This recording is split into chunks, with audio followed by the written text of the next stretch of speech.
Certainly, silver is a critical commodity needed for worldwide economic development. In fact, our experts report that worldwide demand for silver is rapidly increasing as silver plays a vital role in the expanding economies of the 21st century. As president of the Silver Institute, I've gone to China as part of a major conference that the Silver Institute has had for the last 5 years in China.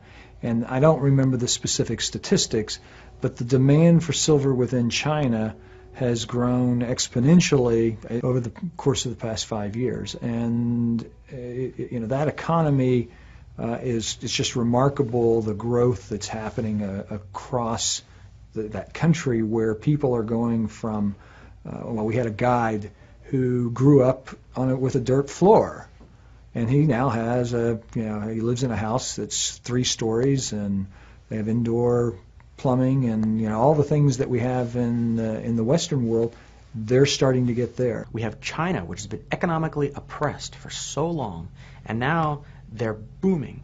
So that Chinese people, historically, relatively recently, like a few years ago, used about 1/70th the amount of silver per person than the person in the United States does. And if China begins to use 70 times more silver per person, industrial demand will about triple. And industrial land is already consuming more silver than we're mining today.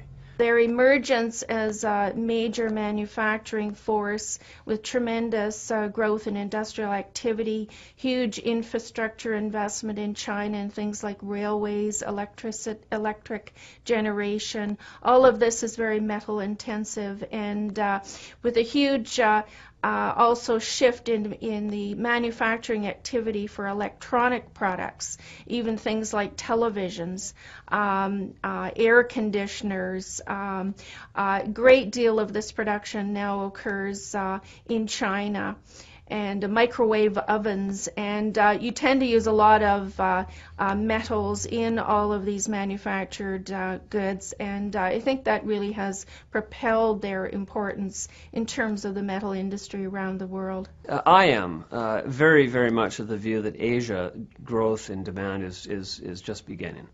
There's 1.3 billion Chinese, there's 1 billion Indians, there's 200 million in Indonesia. It's a vast source of demand for all metals, not just silver. And it's an economy basically that is moving from an agricultural economy to an industrial economy.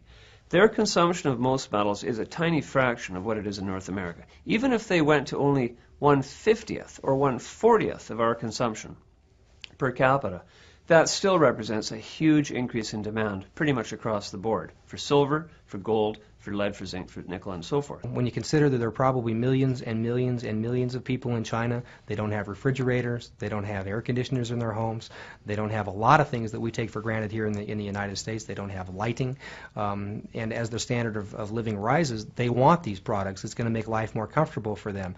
And these are just everyday aspects of life, or aspects of everyday life that we deal with. And you look at what we've consumed here in this country, and it's not going to be any different in those countries if the standards of living continue to rise. And so, electric motors, cellular telephones, computers, water purification in China and India is probably more of an issue there than it has ever been here.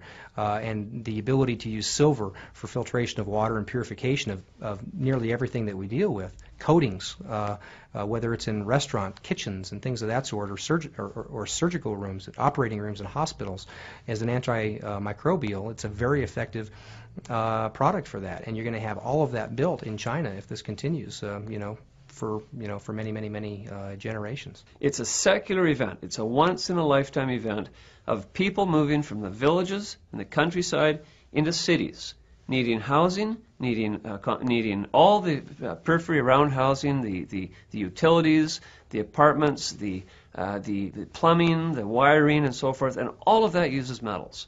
And it's not by any means over. There's a large new middle class in China, but they are still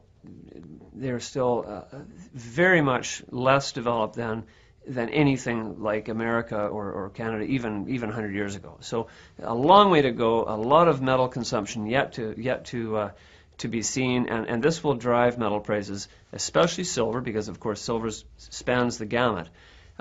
for a long time to come. I'm very bullish on all metals, particularly silver.